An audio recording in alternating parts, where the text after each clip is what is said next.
him join us, and I'll ask Mr. Hussein to give his bio and further introduction. Thank you, Mr. Hussein, for getting us Ustadh Abdelrahman today. Okay, so Mr. Rasul pretty much introduced him. Ustadh Abdelrahman Murphy is an instructor at Qalam Institute. I'm just reading off his Qalam. He's a faculty member at the Qalam Seminary. He is actively involved in Qalam's various online programs. You can benefit from him on a trip with Qalam Travel at the Qalam Intensives on the Qalam podcast. As a side note, I would strongly encourage students here to check out the podcasts on the Qalam website. They're actually really good. I haven't listened to any of them, but I've heard they're very good, mashallah. Especially the Sheikh Abdul Nasser Jangda's Sirah series. I know a lot of people who've listened to the entire, it's very long, but it's awesome, supposedly. I know many people who've listened to most of it or almost all of it, and everyone has praised it, mashallah. So if you get a chance, check out the Qalam podcasts. They're really good. Born and raised in Chicago, Ustadh Abdelrahman has bachelor's degrees in education and religious studies. He has pursued traditional Islamic studies at the Alamiya level over the last decade with numerous teachers, primarily under the mentorship of Sheikh Abdul Nasser Jangda. He has been serving the community in a full-time capacity in various roles, such as a youth director, Islamic studies teacher, chaplain, and imam, as well as the director of Roots Community Space. He currently resides in Dallas, Texas, with his wife and 2 children. حياكم الله. تفضلوا.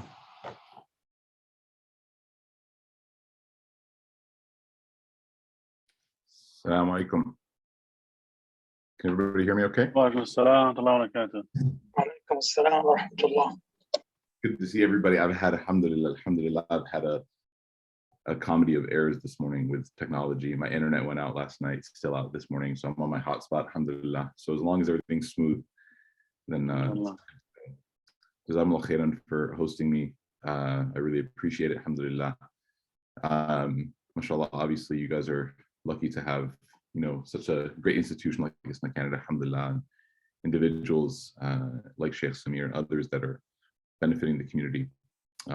So I don't know how much I can offer that isn't already being offered, but we're happy to get to know each other, inshallah, better. Obviously everybody here is excited for the month of Ramadan coming, inshallah, in just about 1 week. May Allah Ta'ala allow us to arrive there and to reach it safely and to benefit from it, inshallah.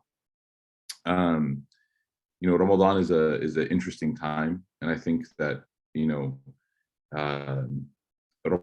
Ramadan is Allah Subhanahu wa Ta'ala giving us a very clear look in the mirror at ourselves. And what do I mean by that? Well, when someone has a full stomach and a good night's rest, and when someone has their cup of coffee in the morning, that person can pretend to be as patient or as generous or as compassionate as anybody, right? Because the comfort of someone's body allows them to hold their emotions, right, to keep themselves together.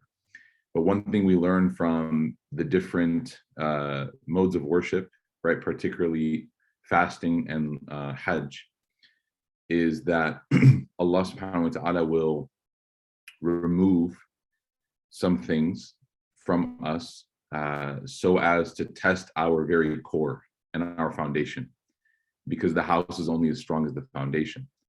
So a person could have like a really nice house with all kinds of beautiful furniture and awesome floor plan and great appliances, but if the foundation is compromised, then the house itself, the value goes down immensely, right? So Allah Subhanahu wa Ta'ala, for example, during Hajj, for those of you who have ever been for Umrah, anyone here been for Umrah before? Umrah or Hajj? You've been able to go? Alhamdulillah. So that Allah Ta'ala reduces you to like your very minimal existence, right? On Umrah and Hajj, like you are, for the brothers, you're wearing 2 white sheets, like basically 2 white towels. You're not supposed to do any sort of perfuming. You're not supposed to, you can't do perfume, and you're not supposed to like wear jewelry, and like you're not really supposed to dress yourself up. Even for the sisters, you can wear abaya and things like that, but you're really not supposed to like be like bling bling and like flashy and all that.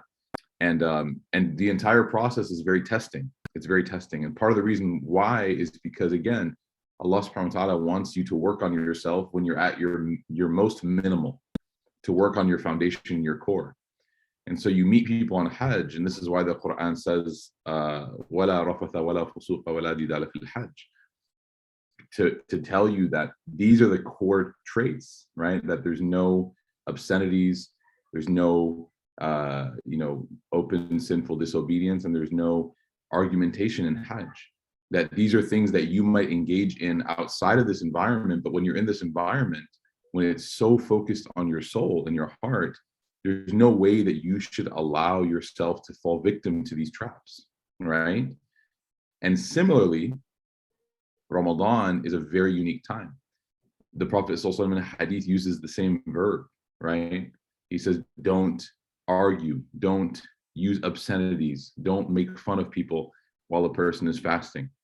And he mentions, to the degree it's kind of scary, he says that for some people, he says that there will be some people who are fasting, وَلَيْسَ لَهُ فِيهِ إِلَّا الْجُوعِ, that there won't be anything for this person except for hunger. And he says, وَرُبَّ قَائِمًا لَيْسَ لَهُ فِيهِ إِلَّا I forgot the exact wording, but he says that this person won't gain anything from their prayer except for being awake, like losing sleep, basically, right? And so the power of fasting is that the Prophet ﷺ is teaching us that these things are supposed to change who you are. If you go hungry all day and thirsty all day, it's amazing. But if the person who's doing this doesn't change their behavior in any way, shape, or form, like if your parents don't see that you're becoming more patient and better, more generous, more compassionate, then there's something wrong, right? And so how many of us now, like, I know, mashallah, we have a lot of high schoolers here. You've been fasting for a few years, and every year it kind of feels like the same kind of drill, the same actions, the same over and over again. This is exactly as if a person were to like go to the gym every day and see no change in their fitness goals. They have no strength change. They haven't lost any weight if that's their goal. They look exactly the same. They're still out of breath when they climb the stairs, like all of us. Although I think that no matter how fit you are, you're out of breath when you climb the stairs, right? But nevertheless, if a person did that, no one's going to be like, oh, the gym is broken, like the gym's not working, right? What are they going to say? They're going to say, like, you're not utilizing the gym properly. Like, do you need a trainer? You have to use the things properly, right? So Ramadan comes every year, and sometimes like we don't change. And the reality is Ramadan is miraculous. It can perform miracles on people if the person uses it properly and accordingly. So there's this really great section. There's a great scholar by the name of Imam al-Ghazali, rahimahullah, and he wrote, oftentimes in one of his encyclopedia type books called the Ihya Ulumuddin, he wrote about like secrets and of different acts of worship. And it's not secrets in the sense that he's like, oh, only I know these things, but it's basically like the fada'il or the fawaid, like the virtues of these things. And he brings about not the legal sense, although he does talk, legally about how to perform these things. But after explaining how to perform it, he then goes into like some of the wisdoms of these acts and how to make the most of them. So he very famously in his Kitab Asrar al-Siyam, he says that there are the secrets of fasting. He says there's 3 kinds of fast. The first, he says, is the fast of everybody. This is the fast that everybody can do. And what he means by that is everybody who's fasting should be able to stay away from food and drink. That there's no, this is the obligation. This is the entry point of fasting, right? It's still remarkable. Don't get me wrong. He's not saying that, oh, this person is a failure and blah, blah, blah, blah, blah. That's not what, because fulfilling any of the pillars of Islam is great. Like if a person can pray their 5 prayers, right, Sheikh? If a person can pray their 5 prayers, like they're in a good spot, right? Like I remember one of our teachers was telling us the story of one of the mashayikh of the past, and he said that there was a student or students that went to their teacher and they said, man, we went to another dars last night of another sheikh, and his student said that he performs all these miracles. And they were like, what do you mean? And the sheikh responded to the student and said, what do you mean miracles? They said, he can walk on water, like he can do all this like Harry Potter type stuff. And he's like, the sheikh was like, wow, okay. And the students were like, sheikh, we kind of wish that you had some miracles, right? So we could, it's like a battle, like we want to show off our sheikh. And he said, I can't walk on water and I can't like fly through the earth, but he said, I have not missed takbir tahrim, the first takbir of salah, for 40 years in the masjid. And he was like, I wonder if that's a miracle. And it is a miracle. For those of you who have tried to perform even the 5 prayers in the masjid in one day, to not miss it for 40 years is miraculous, right? So this isn't to say that just fasting is bad, right? But what Imam al-Ghazali here is saying is that if a person fasts and fulfills the rights of fasting, fulfills the responsibilities of fasting, they will benefit, but the benefit will be short-lived. It won't be like long-term, right? In the same way that if a person goes to the gym and exercises, they will benefit from that in the short term. But then if they go and they have like, if they go to barbecue tonight right afterwards, or if they go to the D spot or something, then they might regret it, right? Because they're negating the work that they had just done. Okay, so that's number one, the fast of everybody, right? The siyam of the awam, like the fast of every person. And he says that this is good, but if the person's not thinking about Allah, they're not reflecting about their soul, they're not thinking about sort of like, okay, now that I'm in this like altered state, okay, now that I'm in this altered state, what can I do? How can I reflect about these different thoughts and reflections that I'm having about Allah? For example, when you're fasting, like, why is it that you stop using bad language? Have you guys ever thought about that? Have you thought about like how fasting changes you? Like when you're fasting, why don't you just go into the bathroom and eat? Like, why don't you go and just take a sandwich and go eat in the bathroom? Right? Nobody will see you, right? You just have to make sure you rinse your mouth, right? You could do that, but you don't do it because you know that Allah Ta'ala will watch you and Allah Ta'ala sees you and Allah Ta'ala will know. So imagine now if you just transfer that in the rest of the year to any other sin. Like in the same way that I'm not going to eat in the bathroom during Ramadan, I'm also not going to look at things I shouldn't look at. Because I know that the same Allah that's watching me eat in the bathroom, right? You shouldn't eat in the bathroom anyways, by the way. There's the mas'ala there. But the point being is you could eat and hide, and you're not going to do it because you have taqwa, because you're feeling that taqwa, like fasting injects taqwa into your system, right? So it's important for you not just to like go with the flow during these days, but to like think like, wow, like I can do this, right? This is actually within me. I can hold myself back from something. And in a world now that celebrates just doing whatever you want to do, right? Nike, just do it. Like in a world that celebrates just do whatever you want. I know I'm wearing Nike, so it's kind of bad, but in a world that celebrates doing whatever you want to do, like that's strength. When Allah subhanahu wa ta'ala describes the power of fasting, he says, as-sawmu li wa ana ajzi bi, that fasting is for me and I'm going to reward accordingly. He says one of the reasons why is that the person repels their shahwat. Like this is why fasting is so powerful for Allah. This is why he loves it so much. He says that the person repels their shahwat li ajli, for me, like for nobody else. They're not getting reward from anybody else. No one else cares if you eat or don't eat in private. No one else cares if you drink or don't drink in private. Only Allah cares, right? And so you're like demonstrating this deep level of relationship with Allah that normally the rest of the year, honestly, we struggle with. We struggle with that kind of loyalty to Allah year round, right? Like we're running late for prayer. We're like, I'll just pray when I get home.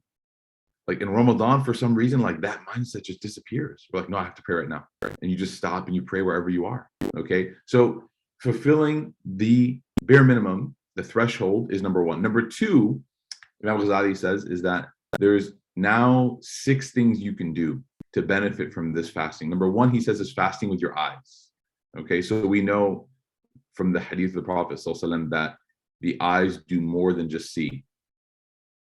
Okay, so he says, for example, that the eyes can commit zina, right? And what that means is that the eyes can partake in a form of an action, right? It doesn't mean that the eyes themselves have their own agency, but when a person does something, okay, with their eyes are effectively going to give the accountability to the whole body, right? So the organs don't act separate from each other. Like all of the parts of our body are held to account. That's why the narration says that every day when the son and daughter of Adam wakes up, the entire body looks at which organ? Anyone know? The entire body directs their attention to which organ? And they say, don't mess this up for us. Anyone know in the chat box? Which one gets looked at? And the body's like, don't do it. Yeah, very good, Zainab. Right? Good guess, Mahina. But it's actually the tongue. They say, don't mess it up for us. Don't mess it up for us. That's why Abu Bakr as-Siddiq radiallahu anhu used to walk around sometimes in Medina just kind of like this, like just holding his tongue.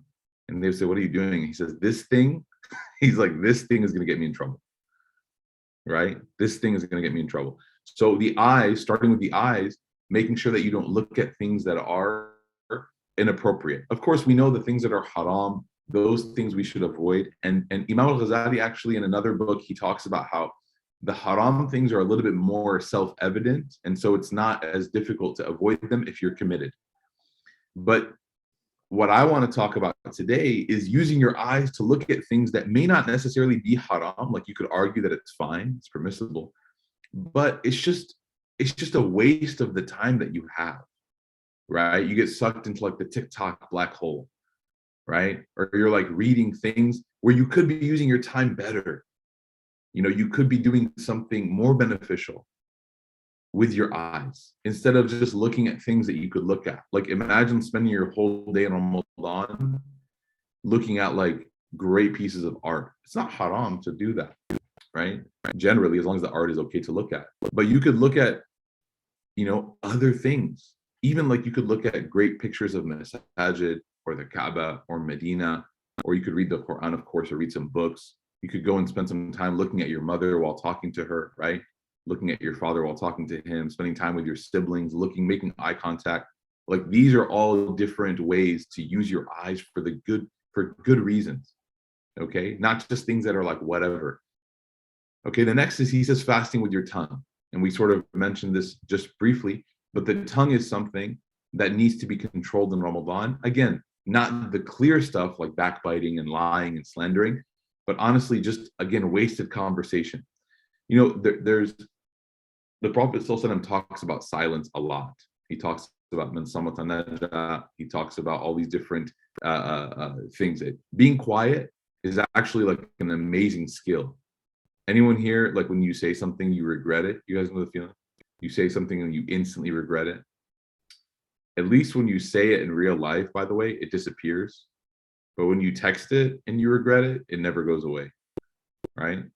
And so when you do these things with your tongue basically, it just kind of like captures you and you're like, man, I wish. And this is why the Prophet ﷺ said that being quiet is a virtue, okay? Man kana yu'minu billahi wal yawmil akhir falyaqul khair aw liyasmut. Very simple rule of life. And if we live by this, honestly, we would have 99% less problems. There's almost every problem that we find ourselves in is usually related to the tongue. Very rarely do you find yourself in a problem because you didn't say something. 1 out of a million, right? Where you have to step up and say something. And if you don't, you're gonna get in trouble. Usually you get in trouble because you said something, right? This is why some of the great pious scholars, they said that if you want to be like a person who's safe and who's good with Allah and just kind of like you don't have any bad issues with Allah or people, they mentioned three things: قلة الطعام وقلة الكلام, or قلة المنام وقلة الطعام. That you need to work on lessening three things. Number one, they said, don't eat so much, because obviously you eat so much, you become like, we even say, subhanAllah, your body becomes desensitized. Have you guys ever eaten so much that you just want to like sleep for 2 days? Right? This is what iftar feels like. People take revenge on the day during iftar. They're like upset that they had to stay away from food, so they eat as much as they can. Right? It's interesting. In America, I don't know if you guys have this phrase here, but in America, when someone eats a lot, they say like, man, I'm in a food coma. They literally say that phrase, I'm in a food coma. Because when you eat a lot, your heart is completely shut off. Like when you eat a lot, your heart is totally shut off.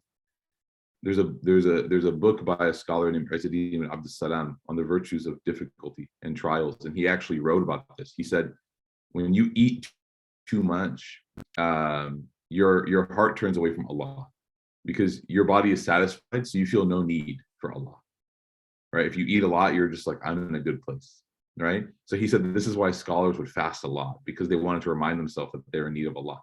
So anyways, being careful with your tongue, not saying things that you're going to regret, right? Being very, very careful with the things that you say, not talking back, not talking pointlessly. Number three, fasting with your ears.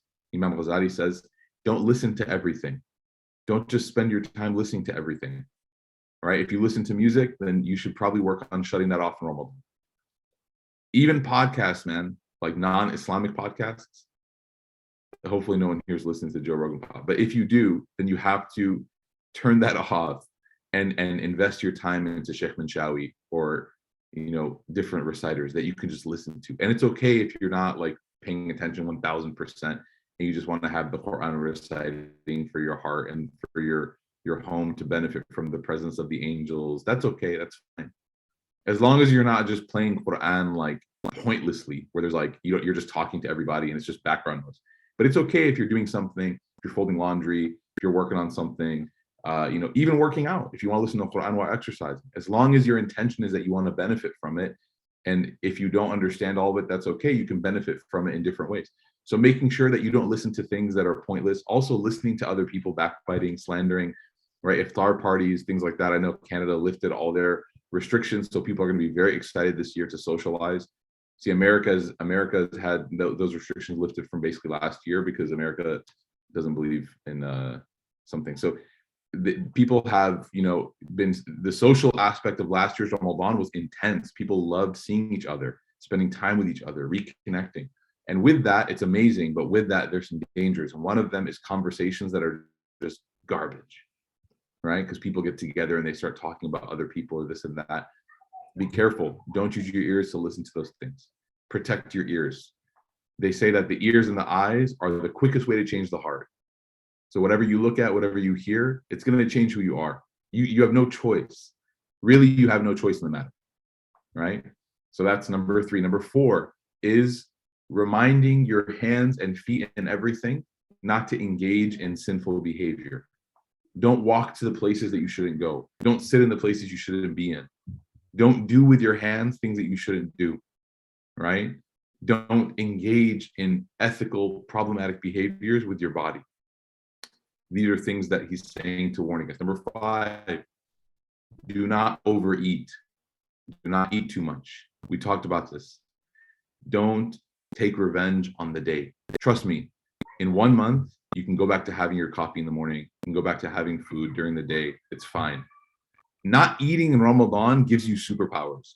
And if you indulge after Maghrib too much, you lose that power.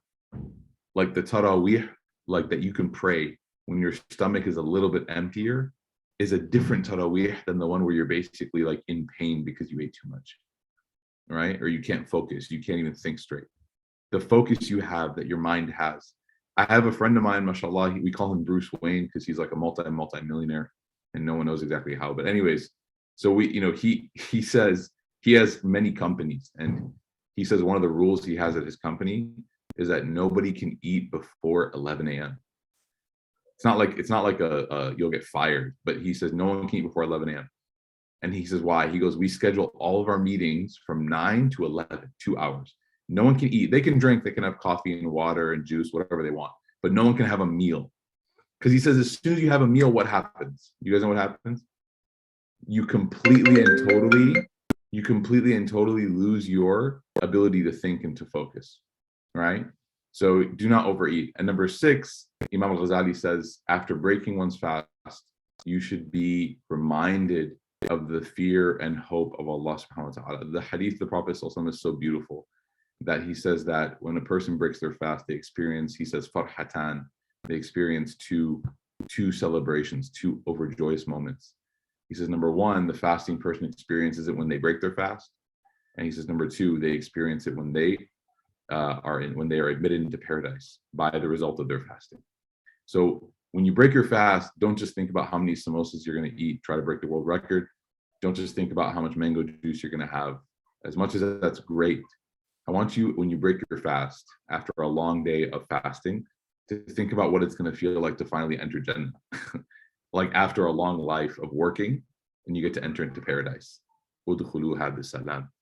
Right? You're going to be like, wow, that same feeling of relief when you take that first bite, now multiply that times 1,000,000, and realize that when you get to enter paradise and be with the messenger ﷺ and the companions and your loved ones and all of, realize how different of a feeling that's going to be, right? The difference between fasting and then breaking your fast, those 2 different worlds. Imagine now the dunya and the akhirah, right? Just translate that into your mind.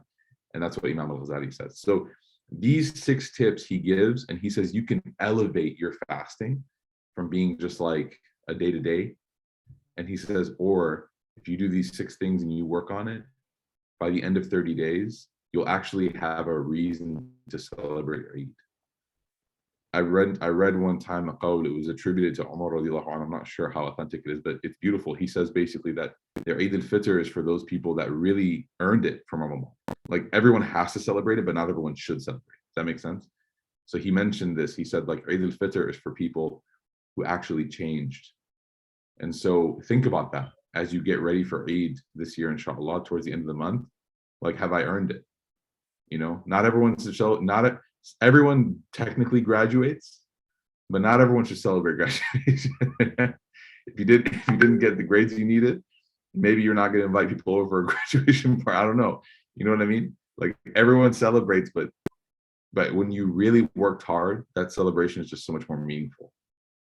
We ask Allah subhanahu wa ta'ala to accept from us, inshallah, and to allow us to have the benefit of Ramadan, and to allow this transformation to take place, inshallah. I don't want to take up too much more time, so I'll go ahead and pass it on back to our teachers, inshallah. Assalamu alaikum wa rahmatullahi wa barakatuh. Wa alaikum assalam wa rahmatullahi wa barakatuh. Not sure if you're okay with answering a question or two. Sure. I might have, their phone call might come up, so I might have to take it, but let's do it while I have time, inshallah. Okay, I'll just one that was directly related to something you said. Someone's asking that they know someone who goes to bed playing Quran. They say it helps them sleep. Is this okay? Why or why not? How can I tell this person they shouldn't in a respectful way? Yeah. It really depends, right? Like the sure. I mean, there's, Allah Ta'ala, He says in the Quran, that when the Quran is being recited to you, that you should listen. So this is like a general command. But then again, we have different forms of listening, and the whole idea of everything, right? Innamal a'malu binniyat is like what the person's niyyah is. And it might be seen by some to be disrespectful for a person to play Quran while they're sleeping. But I want to encourage everybody to try to think, that when somebody's doing something that appears to be good, like listening to Quran, and even if it's in a way that we might not understand, I want us to get in the habit of being able to think about what good could come from that. And so, like, again, we know that Quran has an effect on the place that it's recited, right? We know that Quran protects from different calamities or different elements of evil. We know that Quran brings the angels and barakah to the place that it's at. We know that the Quran has a cleansing effect on the heart of a person, even if they don't understand it. So all these things are true, right? Now, if it's played in a disrespectful way, then yeah, but maybe this person playing it at night, maybe that's like their unwind time. Maybe that's how they unwind. Some people scroll, some people watch Netflix, some people read. Maybe just listening to Surah Al-Mulk is like how they unwind. And so while I understand the concern, because optically it looks kind of like, I would ask you to rethink maybe how this person benefits from this, because it's possible that it's good for them.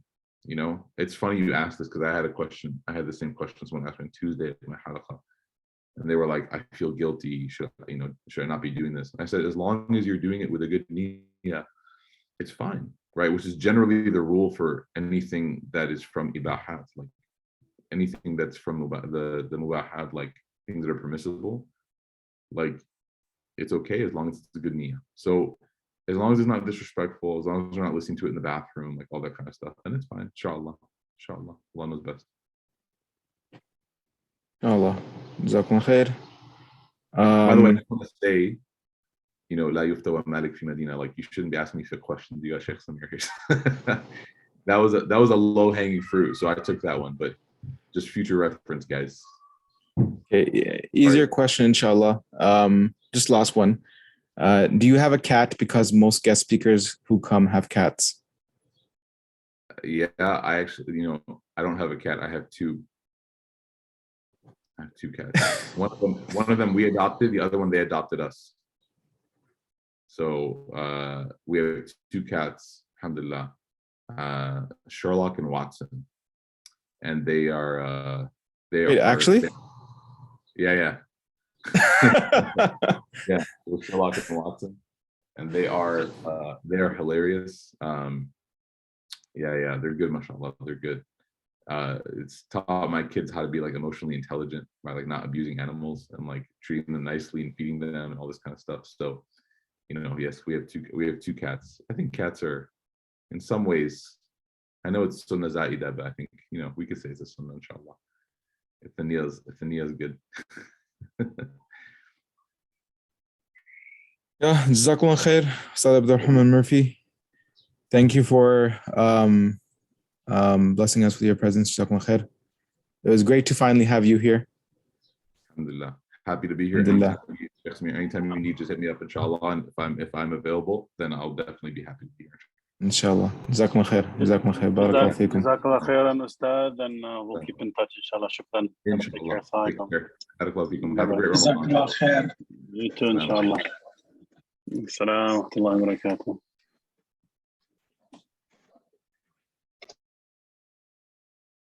All right. Jazakum khair, everyone. Thank you for attending. The recording will be up on the All Things Isna High classroom. So, subhanaka wa bihamdik, shalla la ilaha illa anta astaghfirullah wa atubu ilayk. Wa akhir da'wana alhamdulillahi rabbil alamin. Subhanaka.